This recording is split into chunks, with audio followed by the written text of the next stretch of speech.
ওই যে আমি ধর একটা ভিডিও দেখেছি, ওখানে কি সব বলছিলি আমার নামে। না স্যার বাস্তব বলেছি না ভুল বলেছি? বুঝলে সেটা ঠিক, তুই আমার উপর রাগ করে নেই তো বাবা? না না না রাগ করে নেই, ওই তুই বড় হয়েছিস আমার খুব ভালো লাগছে। তখন বলছি তুই করলে কি করে এসব সব কিছু? পড়াশোনা তো করতি না। না স্যার পরে বলবো। এবার স্যারকে কে বোঝাবে পড়াশোনা করে যে এসব হয় না?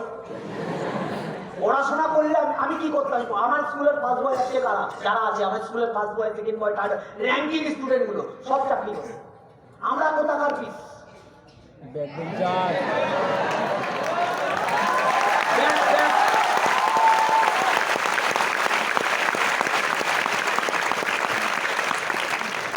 লোকে ব্যাক বেঞ্চারদের ফালতু বলে, ফালতু। ব্যাক বেঞ্চাররা সালা কিছু কামাল কিছু করে, কিছু তো করে, কিছু করে না।